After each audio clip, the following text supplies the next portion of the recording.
en una cafetería en los aledaños del edificio García Lorca, donde se están efectuando una jornada de foro social del Frente Cívico Somos Mayoría, en lo que es su jornada previa a lo que será mañana la constitución final del Frente Cívico Estatal. Nos encontramos con Tania Sánchez, es un placer estar contigo esta tarde. Placer es mío. Una mujer luchadora que además ha venido a traernos una ponencia sobre, que bueno, tiene como título Articulando Resistencias. ¿La resistencia es posible? Bueno, la resistencia sobre todo en estos tiempos es necesaria. Otra pregunta es si la resistencia tiene la capacidad de convertirse en rebeldía y en articulación de una alternativa que sea capaz de cambiar la situación en la que estamos, ¿no? Pero la resistencia, desde luego, es imprescindible. Cuando han venido a quedarse con todo, lo menos que nos queda es resistir. Si no resistimos ya es que no tenemos nada, ¿no? Cuando hablas de que han venido a quedarse con todo, ¿de quién estamos hablando? Bueno, yo creo que lo que está ahora mismo dominando, digamos, el neoliberalismo, por ponerle un nombre, aunque es un nombre que yo creo que habría que empezar a reinventarse, porque para la inmensa mayoría de la ciudadanía, para esa mayoría a la que aspira a incorporar Frente Cívico, no significa gran cosa, ¿no? Pero digamos que los dueños del dinero, la clase poderosa, las élites, los oligopolios, la oligarquía, ponle el nombre que quieras, a mí me gusta llamarle los menos ricos frente a los más pueblos, ¿no? Esos menos, digamos que llevan los últimos 20 años conquistando nuestras mentes y conquistando nuestros modos de vida para ser capaces de dominar la forma de organización de las sociedades de tal forma que siempre acaben mandando los que no se presentan a las elecciones, ¿no? Y que en una aparente democracia formal al final esté al servicio su conjunto de instituciones, sus modelos de relación, a los intereses de una pequeña parte de la población, que son quienes acumulan la riqueza que generamos colectivamente. O sea que de cierta manera se abre una puerta a pensar que esto está de cierta manera planificado. Sí, claro. Obviamente. O sea, ¿sería una especie de ingeniería social? Sí, yo creo que hay una clara voluntad, o sea, yo creo que después de cuando se instauran, digamos, los modelos de bienestar en toda Europa, hay una comprensión por parte de los representantes del capital de que es necesario impugnar un modelo de relación en el que están obligados a hacer posible el desarrollo de derechos fundamentales para la ciudadanía, ¿no? Y de golpe, porque tengo que entregar una parte de mi riqueza a unos mindundis, ¿no? Que total lo que me dan es su fuerza de trabajo, tampoco es tan imprescindible. Y hay un pensamiento, es decir, si hemos estado obligados a hacer concesiones a esa masa sociales porque se han organizado y porque han tenido una manera unitaria de ver el mundo y de conquistar sus propios derechos. Y frente a eso piensan, bueno, pues cómo buscar la manera de que no sea posible esa organización. Y yo creo que sí, que claramente hay una planificación de conquista de las conciencias colectivas, que es la mayor de las derrotas que yo creo que hemos tenido. Cuando hablas del concepto de conciencia colectiva, supongo que tendremos que referirnos primero a la conciencia individual. ¿Cómo se alcanza una conciencia individual? La conciencia individual se conquista, en mi opinión, cuando las personas individualmente nos educamos y nos conformamos como personalidades, lo hacemos en un marco social determinado, en nuestra familia, en nuestro modelo educativo, en nuestra televisión, en nuestra sociedad inmediata, en nuestro grupo de iguales, y esa formación se produce de acuerdo a las normas establecidas en cada momento, en cada sociedad, ¿no? Yo hace poco escribía en público que la capacidad del hombre no es solo su superioridad cognitiva, sino la aplicación de esa superioridad cognitiva al desarrollo de cultura, entendido como normas de funcionamiento, como patrones, como valores, como ideas colectivas que han tenido la capacidad de trasladarse de generación en generación. Pero eso no es estático, eso no es algo que siempre sea igual. Y uno no se educa a sí mismo o en su familia independientemente de ese marco cultural, sino que individualmente, digamos que formamos nuestras conciencias, cada uno con sus recorridos particulares, en ese marco de relación y de las cosas que son posibles, que no lo son, que existen, que no existen. Por poner un ejemplo muy gráfico, a mi abuela no se le puede explicar, está fallecida la mujer, ¿no? Pero si no estuviese fallecida, sería muy difícil explicarle qué es Internet. Y sin embargo a los niños que están naciendo hoy, a las niñas que están naciendo hoy, no son capaces de imaginarse el mundo sin Internet. Eso forma parte de productos generados por el hombre que construyen una idea de sociedad y eso se incorpora a las conciencias individuales. Por lo tanto, para mí la conciencia individual y la conciencia colectiva no es algo indisoluble y separado que se construye de manera distinta, sino que se alimentan mutuamente. ¿Cuál crees que sería el camino que debe recorrer un ciudadano cualquiera para, digamos, entre comillas, adquirir esa conciencia? Es que es muy difícil para un ciudadano cualquiera, aislado en una sociedad dada, que piense de una manera distinta a como está previsto que se piense en su sociedad. O sea, obviamente cualquier individuo, si dedicase un montón de horas de su tiempo a leer diferentes autores, diferentes interpretaciones del mundo, a conocer la realidad histórica que se ha sucedido en los diferentes países, contado por diferentes historiadores con diferentes perspectivas, y dedicase un montonazo de horas a contrastar unas ideas y otras, quizá podría individualmente ser capaz de tener una conciencia clara de lo que pasa y de lo que deja de pasar, ¿no? Yo creo que eso es muy complicado y exigirlo a eso a un individuo es mucho pedir. ¿Y algo aproximado a una conciencia social funcional? ¿A qué te refieres con conciencia social funcional? ¿Qué grandes verdades crees que se están ocultando? Que la gente debería saber, ¿no? Como principios básicos, ¿no? Yo creo que la mayor de las cosas que se oculta es el poder de los individuos cuando actúan colectivamente y la capacidad que tenemos organizándonos colectivamente de conquistar lo que nos dé la gana. Eso es el mayor elemento en el que yo creo que la gente no es consciente de su papel, tú eres un rebaño, digamos así, por poner un ejemplo fácil de entender, sí. Una oveja sola se la come un lobo y a un rebaño es muy difícil que el lobo, para empezar, consiga alcanzar solo una oveja, ¿no? O sea que eso es la capacidad del trabajo colectivo. Yo creo que es lo que en este tiempo de individualismos y de avance de ese modelo de idea individualista, lo que más surge conquistar, una subjetividad colectiva. Yo creo que es lo más importante, el sentirnos parte de las cosas. Yo creo que eso es lo que nos han robado también. Y bueno, pues la gente antes era parte de un sindicato, de una asociación de vecinos, de un partido político, de algo que le agregaba identidad y que le daba un papel determinado en el conjunto de la sociedad. Ahora la sensación es que la gente tiene un papel, digamos, de usuario de un servicio social, de cliente de un determinado proceso de consumo, sea el que sea, y muy pocas veces apelamos a una identidad de ciudadano como ejerciente de derechos fundamentales y de actividad política, ¿no? Y eso es lo que hay que recuperar. Yo creo que esa es la manera de reconstruir esa conciencia a la que tú apelas. ¿Cuáles crees que serían los pasos desde el punto de vista sociopolítico para que lleguemos a esa conciencia? Yo creo que las sociedades no evolucionan de una manera lineal. Yo creo que esto está ya descartado en las ciencias sociales, sino que son, digamos, lo que se llaman los sistemas complejos de evolución, ¿no? Que tienen que darse un montón de circunstancias en un mismo momento para que se produzca un cambio, y que hay momentos en los que un montón de cosas producen un montón de cambios y sin embargo hay periodos de tiempo en los que puede que no suceda nada y que todo siga igual, ¿no? Entonces es muy difícil en un sistema de evolución así, que es complejo, plantear que los pasos son A, B y C y que estamos seguros de que si hacemos A, B y C obtendremos D. Yo creo que la sociedad no avanza en esa línea porque no hay nada que tú puedas hacer que no tenga consecuencias, que no cambie el escenario previo a que tú hubieses dado un paso. Yo huyo de decir hay que hacer A, B y C.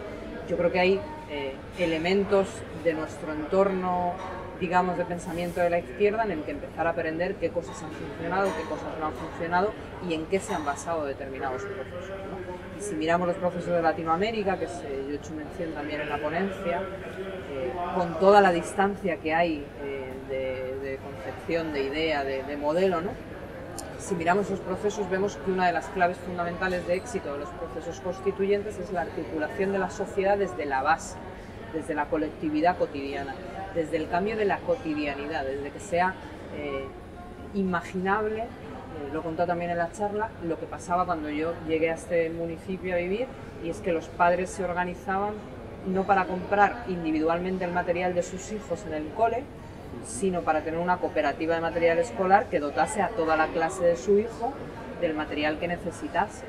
no del Mickey que se le antojase, sino del material que necesiten para desarrollar una tarea, bueno, pues podemos imaginar la cotidianidad de lo que supone alguien que pensaba que lo iban a echar de su casa, descubrir que la organización con otros que están en la misma situación les permite no solo defender su casa y su situación, sino colaborar con otros que están en la misma situación, ¿no? Esa es una de las claves que a mí me parece que hay que articular.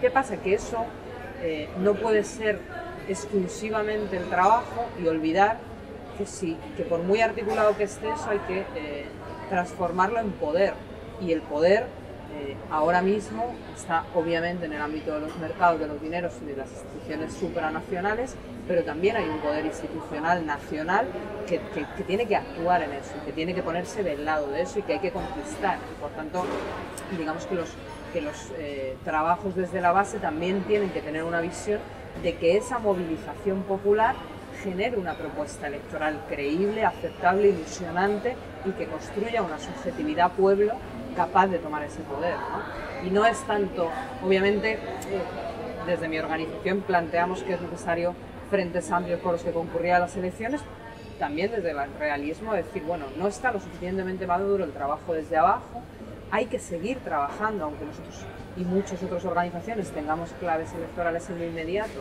hay que trabajar el trabajo de abajo, pero hay que presentar unas soluciones, hay que tener una alternativa y hay que ir conquistando espacios de poder para eso para lo nuevo que ha de surgir, pero que todavía no ha surgido. Ahora que hablas de ocupar espacios de poder, está claro que nos decías hace un momento que los mercados están, digamos, copando el poder, ¿no? Y están, de cierta manera, obligando a que el derecho mercantil se esté imponiendo sobre el derecho natural y los derechos humanos como tales. ¿Y cómo crees que, tú que conoces de cerca el Frente Cívico, cómo crees que el Frente Cívico puede ayudar a los ciudadanos en esta hacienda, ¿no? Bueno, yo creo que el Frente Cívico, de lo que conozco, creo que está haciendo dos cosas fundamentales. Una, enseñarle a la gente que es posible que exista una alternativa y que, como decía Juan Carlos hoy en la charla que le he compartido con él, sobre todo que es posible imaginar una alternativa. No se trata de mañana tener una propuesta cerrada, vamos a hacer esto, irnos del euro, conquistar la soberanía, dominar el ejército. No se trata tanto de un programa cerrado de acción como de enseñarle a la gente que es posible imaginar realidades distintas y que es posible construir alternativas, ¿no? Eso es una labor fundamental que está haciendo el Frente Cívico, en mi opinión, y luego está también sirviendo de pegamento de muchas culturas políticas distintas que venimos, y yo también he hecho referencia a eso en la charla, ¿no?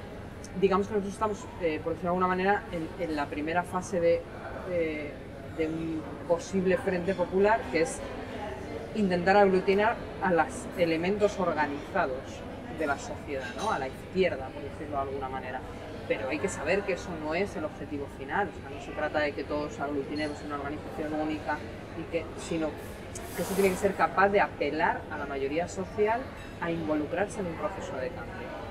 Pero eso es un proceso largo, obviamente, pero yo sí creo que el Centro Cívico, bueno, pues hace, digamos, como muchas otras iniciativas, de espacio de encuentro de diferentes culturas que nos permite discutir de tú a tú cómo vemos tanto la crisis que actualmente vivimos, como el camino a la alternativa, como el futuro que imaginamos, ¿no? Porque también es importante empezar a pensar que luchamos por un futuro que imaginamos mucho mejor. No puedes llamar a la gente a que luche sin saber a dónde va. En un tiempo en el que el mayor dispositivo de dominación es el miedo a perder el trabajo, a perder la casa, a perder lo material, a perder a tu familia. Uno no puede decir, vente conmigo, que no sabemos dónde vamos, ¿no? Nosotros vamos a construir una sociedad justa y una sociedad mejor, y eso es a lo que hay que aspirar. Yo creo que la pregunta que se hace todo ciudadano cuando se enfrenta cada día al espejo es: me pueden desahuciar, puedo quedarme sin pensión, puede ser que me quede sin trabajo, puede ser que no encuentre trabajo, puede ser que tenga que dar a mis hijos porque no podré mantenerlos. ¿Cómo se vence el miedo? Bueno, yo creo que el miedo, lo que tiene que empezar a pasar es que cambie de bando. Y para que el miedo cambie de bando, que es el eslogan que se utiliza en Izquierda Unida, y hay una canción maravillosa de los Chicos del Maíz hablando de esto, que además yo creo que los dispositivos culturales son muy importantes para construir relatos en la ciudadanía, y canciones como esta, que en 7 minutos te cuentan lo que implica cambiar el miedo de bando. yo creo que hay que empezar a plantear que nosotros somos los que podemos poner en apuros al poder, que nosotros colectivamente somos los que podemos poner en apuros al gobierno, ¿no? Y una figura clave de eso son los scratches, han pasado miedo. Los parlamentarios del PP han pasado miedo. ¿Significa que les íbamos a agredir, que les íbamos a hacer algo físicamente? No, nunca ha habido ningún scratch en el que ha habido una agresión real. Pero el miedo de decir, ya no puedes votar una cosa en contra de tu pueblo sin que tus vecinos sepan que estás yendo en contra de tu pueblo. Aunque solo sea ese miedo inmaterial, eso, hacer lo que cambie de banda, da mucho poder, porque dices, bueno, yo tengo miedo, pero tú también. Y hay que empezar a trabajar en ese miedo. Es decir, hay una posibilidad de organizarnos que si tiene éxito, quien va a tener miedo no es el que va a perder el trabajo, sino quienes van a perder el poder que han tenido hasta ahora. Imagínate por un momento que la mitad de la población o más escuchara un mensaje que tú tuvieras que dar ahora mismo. ¿Qué les dirías? Les diría que lo único que tiene la ciudadanía para garantizarse la felicidad a lo largo de sus vidas es trabajar en colectivo y trabajar por lo común. Que cualquiera que le explique que trabajando individualmente y luchando contra sus iguales para conseguir la felicidad la va a garantizar para toda su vida, le engaña. Que la única manera de garantizar el bienestar individual es garantizar el bienestar colectivo. A menos que seas un rico de toda la vida y un rico de familia, que entonces no te preocupa el bienestar colectivo, sino solo te preocupa mantener tu fortuna. Pero la inmensa mayoría de la gente no es rica de familia. Son gente común que quieren ser felices, que quieren tener una vida digna y que quieren tener familia, amigos, relaciones sociales amables e ilusionantes, ¿no? Y que garantizar que durante toda tu vida y la vida de tus hijos eso es posible, solo se puede garantizar si pensamos en el bien de todos. Imagínate igualmente que por un azar de la magia colectiva, ahora mismo tuvieras el poder de implantar 5 medidas de urgencia en esta sociedad. ¿Por dónde empezarías? Auditoría de la deuda. Número 1. Impago de la no legítima. Suspensión de los acuerdos de la Troika que obligan al austericidio. Eliminación de la dación, o sea, suspensión de las leyes hipotecarias injustas. ¿Llevo 4? Sí, llevas 4. Recuperación de los servicios fundamentales de educación, ciudadanía y atención, o sea, educación, salud en su amplio espectro, para la gestión pública, y cuando digo pública no digo solo estatal, digo pública del común de todos. Puedes seguir mirando si quieres. No, con 5 está no te bien. cortes, Yo creo que con eso ya podemos empezar a si caminar. Si ahora mismo tuvieras la potestad de empezar un juicio sumarial contra determinadas personas, ¿a quiénes mirarías a los ojos y los llevarías a juicio? Por lo que están haciendo. Llevaría a juicio a Felipe González, que convenció a este país de que debíamos entrar en Maastricht y de que eso era el avance de esta sociedad. Llevaría a juicio al rey y le obligaría a que explicase la verdad del golpe de Estado y de la transición. Llevaría a juicio a todos los que han tenido responsabilidad en el franquismo y que nunca la han asumido. Llevaría a juicio a Esperanza Aguirre como representación de toda la casta política que se ha dedicado a robar el dinero de todos para enriquecer a unos cuantos. Y llevaría a juicio a Arturo Fernández también como representación, es decir, que es él y tantos otros que se han enriquecido a costa del sufrimiento colectivo. ¿Crees que estamos sufriendo crímenes contra la humanidad? Sí, sin duda, sin duda. Cuando en un país muere... El otro día en un debate alguien me decía, pero eso de las muertes en sanidad solo tenéis un caso, aunque sea solo un caso, que en un país como el español, que ha sido la referencia puntera de la asistencia sanitaria, que tiene el Producto Interior Bruto que tiene la riqueza que tiene, que se muera una única persona porque no se le ha atendido por el origen o por los papeles o por el color de su piel o por el tiempo de cotización, eso es un atentado contra la humanidad. ¿Qué pasa por tu cabeza cuando un juez mete a la cárcel a Blesa y al día siguiente o a los 2 días sale? Me pasa por la cabeza una cadena intrincada en la que de un lado está el poder económico y del otro la élite política, y que eso no hay que lo desenmarañe a menos que se rompa. Fíjate, yo llevo años pensando que la decencia es una de las claves de la inteligencia emocional, porque lleva a la razón, a una razón mucho más, digamos, que cerca a la verdad del ser humano y su esencia. Tú como persona, como individuo, como ciudadano, como ser humano, ¿qué valores crees que se han dispersado y debemos recuperar urgentemente?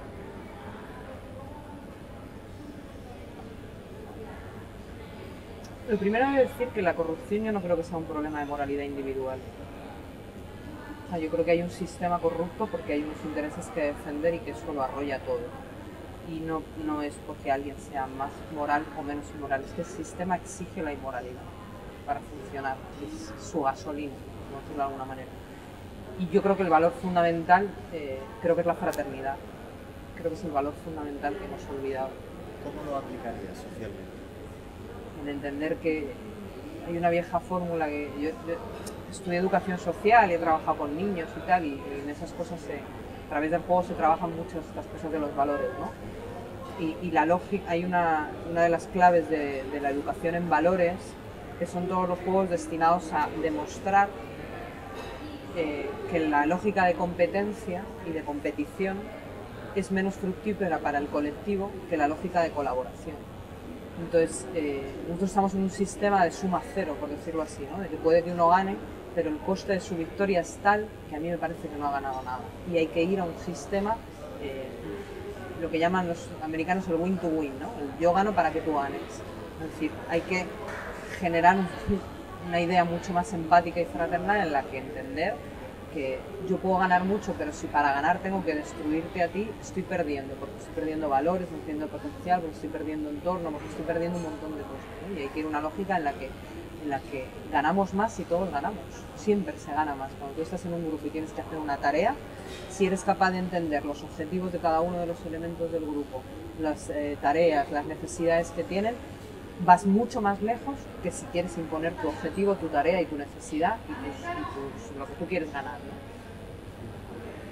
Vamos a un poco a resumir, ¿no? Es una entrevista muy larga. Sí. Y bueno. Se nos ha ido un poco igual, ¿no? Se nos ha ido un poco. ¿Qué destacarías tú de la resistencia? Yo destacaría de la resistencia que es el primer paso en la reconstrucción de una nueva realidad. Y que el primer aprendizaje en la resistencia es que si uno tiene que, bueno, lo que decía antes de la manada de lobos, ¿no? O sea, que si una manada de ovejas tiene que resistir a un lobo, resiste más si está unida. Esto también hay un juego infantil que es el lobo y la oveja, que el objetivo del lobo es arrancar ovejas y llevarlas a un punto, y el objetivo de la manada es que la manada permanezca unida, ¿no? Entonces, cuando las herramientas de sujeción colectiva que hace el grupo son fuertes, el lobo no se lleva a nadie. Cuando las herramientas de sujeción colectiva son débiles, el lobo consigue ganar casi siempre. Porque una vez que se rompe un eslabón, el miedo es mayor, se suelta otro, y se suelta otro, y se suelta otro, y al final el lobo siempre gana, porque cuando arrancas a una oveja se convierte en lobo. Entonces de la resistencia hay que aprender que la construcción de fuertes redes para protegernos entre todos nos dará la victoria. Para terminar, una fábula muy interesante, la del lobo y el rebaño. ¿Qué crees que va a pasar cuando las ovejas despierten y se den cuenta de que el lobo era el que se llevaba una oveja cada vez? Pues creo que tendremos un mundo infinitamente más bonito y que seremos infinitamente más felices, mucha más gente. ¿Y qué le recomendarías al lobo? Al lobo le recomendaría que sea oveja y que no quiera llevarse a él, que se una a un cambio imparable por el bien colectivo y que se olvide de ser el único que come. En definitiva, que se haga vegetariano. Bueno, pues Tania, muchas gracias por estar con nosotros con el Frente Cívico y despedimos desde aquí la misión. Buenas tardes.